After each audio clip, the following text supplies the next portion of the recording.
Elena Aguilar. Onward. Cultivating Emotional Resilience in Educators. Being a teacher isn't always easy. Each school day can bring fresh challenges, whether it's the student who disrespects you, the parent that urgently needs to talk when you're heading out the door, or the copy machine that breaks down just when you need it. Sadly, modern teaching has become so stressful that many educators are leaving the profession altogether due to burnout. But don't despair, because you can weather the storm and rediscover all the reasons you wanted to teach in the first place. Grounded in the insights and experiences of educator and coach Elena Aguilar, these blinks are here to show you how to build your emotional resilience and make yourself a better, happier teacher in the process. Packed with tips and tools for overcoming adversity and making better decisions, this is your guide to surviving and thriving in one of the world's most demanding yet rewarding occupations. Blink number 1. Understanding the cycle of emotions is key to building resilience. As a new teacher, Aguilar used to believe that she was far too busy to deal with her emotions. Whenever she felt sad or angry, she swallowed her feelings and soldiered on. But now, as an experienced educator, she understands that exploring and accepting emotions is a crucial step toward building resilience. Think about the last time that you experienced a powerful emotion. How would you categorize that feeling? Was it a thought, an experience, or merely an impulse? According to the author, it was all of these things. Each emotion you experience, she believes, is actually a series of events and reactions that together form a 6-part cycle. Let's take a look at how an emotional cycle might play out. Each cycle starts with a prompting event. This is something that happens in your external environment. If you're a teacher, for example, this event could be a fire drill that interrupts your lesson. The next stage in the cycle is interpretation, where you mentally explain the event using your pre-existing assumptions and beliefs. You might interpret that fire drill, for example, as proof of your principal's blatant disrespect for your teaching time. This interpretation leads to a physical response. Just thinking about your principal's disrespect causes your body to release stress hormones, making your heart beat faster. Almost immediately, you feel an urge to act. Perhaps you start thinking of all the furious things you're going to write your principal in an email. This impulse is swiftly followed by action. As you lead your class outside, you might give your principal an angry look. After school, maybe you fire off that furious email. Finally, you feel the after effects of your emotion, the ways in which this emotion influences your other thoughts and emotions. Your anger toward your principal, for example, could trigger feelings of physical exhaustion.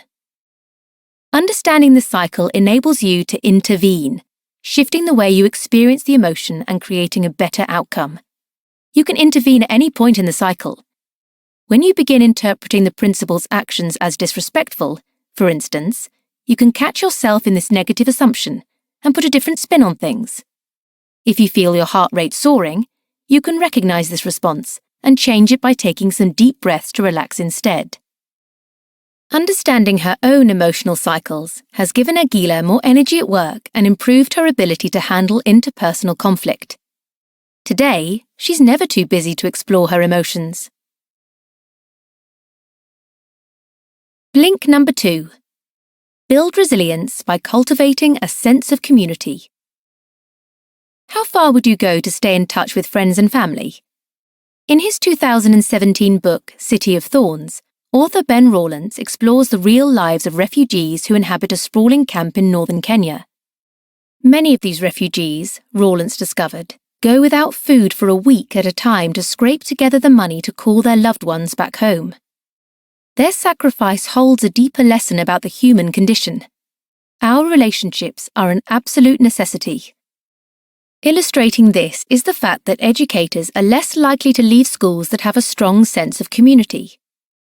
Throughout her teaching career, Aguilar could have boosted her annual salary by around $10,000 simply by switching to a school in a wealthier district. Nonetheless, she always rejected the opportunity of a bigger paycheck because she felt part of a strong community. Her school was where she belonged and where she felt loved. By choosing to prioritize her relationships instead of money, Aguilar strengthened her emotional resilience. All the available evidence suggests that resilient people have the consistent support of friends and loved ones, and that they seek out trusting, compassionate relationships with others. Those who lack social networks feel more depressed and alienated, and are more likely to suffer from burnout.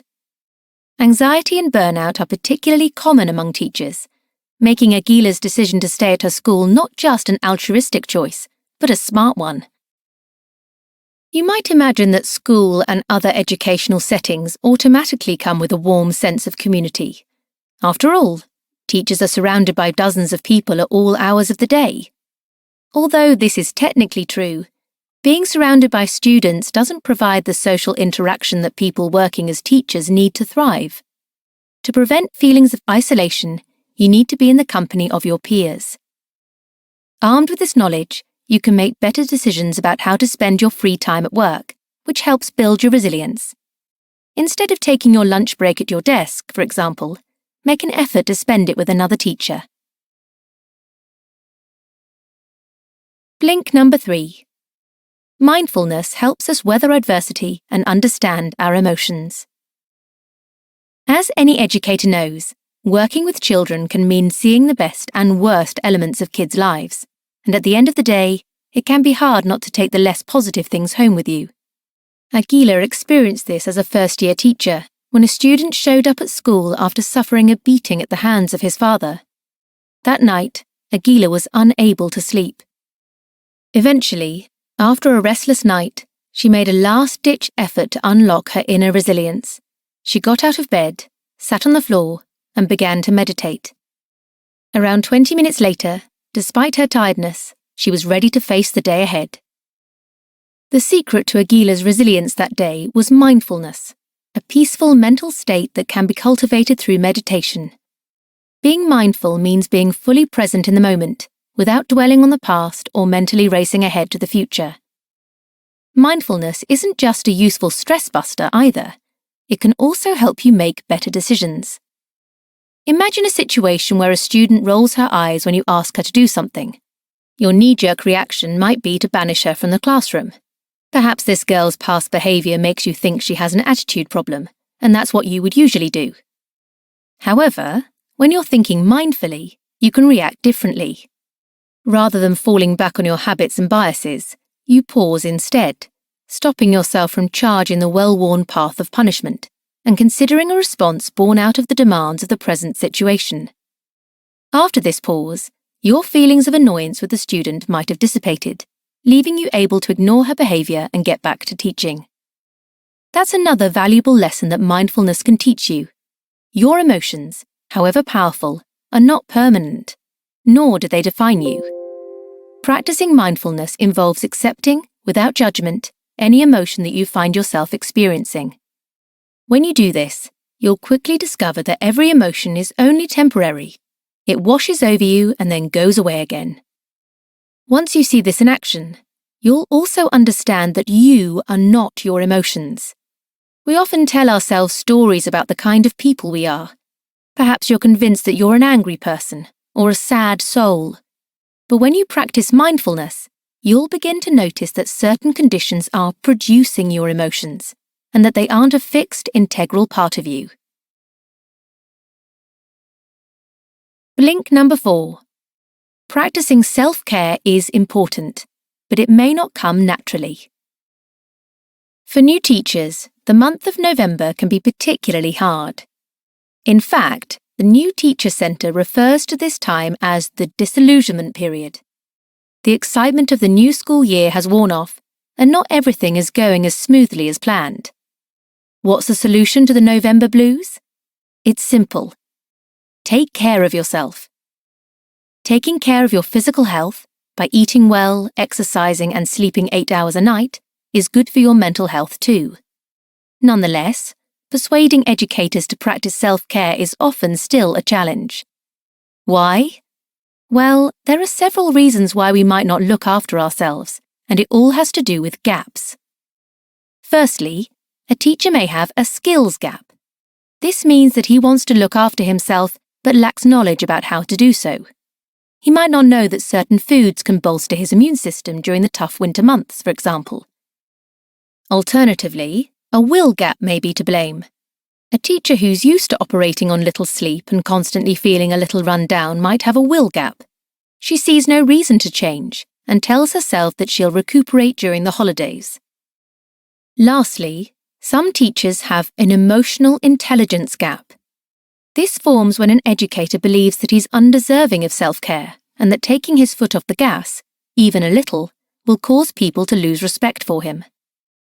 Whatever the reason for the gap, the solution is often the same. Someone else, whether a co-worker, a coach, or a principal, needs to step in and give these teachers permission to take care of themselves. Aguilar once coached an assistant principal who routinely underslept and never took the time to eat breakfast. Later, he admitted that he'd always believed his role as a man was to work as hard as possible, without taking care of himself and without complaining. When Aguilar forced him to make self-care one of his strategic priorities for the year, he began to look after himself. The outcome? His performance at work shot up, and by the end of the year, he'd met all of his other strategic goals too. This just goes to show that sometimes we need a trusted advisor to step in and nudge us toward a healthier lifestyle so that we can perform at our best. Blink number 5. Boost your happiness and performance by making time to play. Think back to a time when you felt alive, energized, and joyful. Chances are that you're remembering a moment when you were engaged in some sort of playful activity, like a water fight with your loved ones, or playing an instrument.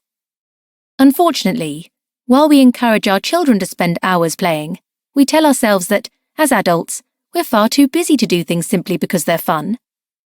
But if you're interested in living a fulfilling life, then it's time to shrug off your hang-ups and get back in touch with your inner child. Why? Because play is crucial to building resilience. Before we dive into its benefits, though, let's be clear on what we actually mean when we talk about play. Psychiatrist Stuart Brown is the founder of the National Institute for Play. He believes that play has several characteristics that distinguish it from other activities. Firstly, play has apparent purposelessness, meaning that there's no practical reason for you to do it. You might think of the sports you engage in on the weekend as play, but if you do them to exercise and stay healthy, they don't quite count.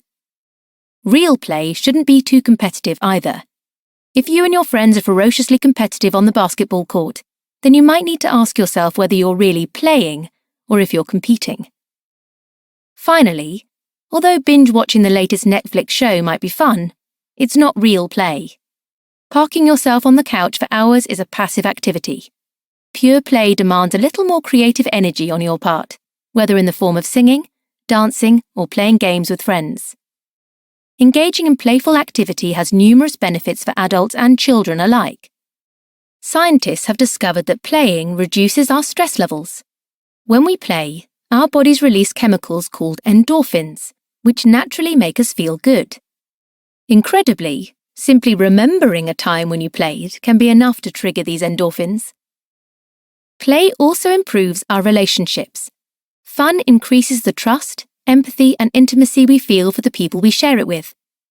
Play also stimulates our thinking and increases our creativity. Evidence suggests that kids and adults learn best when they're having fun and in a playful state of mind.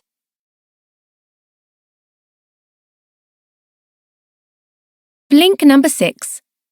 Build resilience to change by pausing, evaluating, and making your energy count. In the Chinese language, the word for change is represented by 2 symbols, one denoting danger and the other meaning opportunity.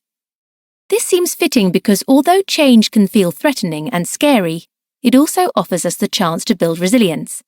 All it takes to make the most of it is a calm and considered approach. When change comes knocking on your door, your first reaction should be to slow down. When Aguilar discovered that her school would be merging with a neighbouring school, she and her colleagues were furious. Immediately, they began making battle plans and composing letters to their union. However, one teacher took a different approach, deciding to go home and sleep on it before she did anything. This wise teacher knew something that Aguilar and the others didn't.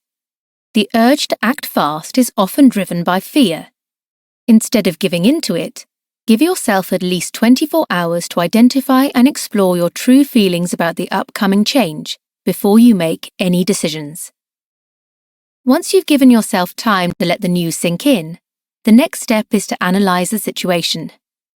Imagine the change and its implications through different lenses. Looking through a long lens, for example, means exploring how you might see the change in several months or even in 5 years. In contrast, a wide lens lets you focus on how this change will impact those around you. It helps you see what other considerations are at play too. Once you've undertaken some analysis, it's time to act. This brings us to the third step, making your energy count. Although you might like to pretend otherwise, the reality is that we have a finite amount of time in each day and limited energy that we can expend. When you're grappling with unwanted change, it's important to pick your battles. There's no point wasting energy on things that don't truly matter to you. Aguilar once witnessed a protracted battle between her school principal and a teacher the principal had fired. Although this teacher was putting all her energy into saving her job, when Aguilar asked her what really mattered to her, she confessed that all she wanted was to continue teaching. Once she understood this, she made her energy count by redirecting it toward finding another teaching job, turning the potentially scary change into an opportunity. Blink number 7. Make your school a better place by practicing gratitude. Who and what are you grateful for? Throughout these blinks, we've focused on building resilience by tackling the most challenging aspects of teaching. But now it's time to open your mind to those moments and people who make you thankful to do your job. Many of us assume we're too busy to think about gratitude, let alone show it. Nonetheless, evidence suggests that practicing appreciation has myriad benefits. A 2017 study at California State University found that people who expressed their gratitude enjoyed stronger social connections and more social support than those who didn't. Furthermore, their enhanced social networks meant that grateful people felt more equipped to handle tough challenges. Being grateful, in other words, makes us more resilient. A 2006 study at Northeastern University found that when people feel grateful for help, it makes them more likely to help others in turn. This connection between gratitude and helpful behaviour might exist because, when we practice gratitude, we start to appreciate that other people contribute to our success. With the humility this affords us, we're more motivated to pay that help forward. If you'd like to build your resilience while strengthening your social networks, then start showing your appreciation for the people in your school, from your fellow teachers to administrators and parents. Not sure where to start? Try to notice the small things people do that make your daily life easier, but that often go unacknowledged. Let people know that you see them. When you offer gratitude, mention the positive impact that their actions have on you. You could tell someone, for example, "I'm so grateful for your warm welcome every day. You really brighten up my morning." If this sounds like something you'd rather not add to your brimming to-do list, then take a moment to imagine what school would be like if everyone, including you, felt truly appreciated.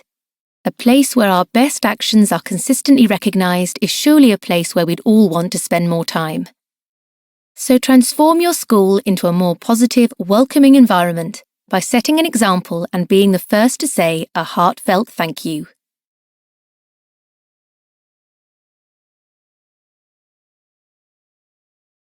You've just listened to our blinks to Onward by Elena Aguilar. The key message in these blinks is that teaching can be stressful and exhausting.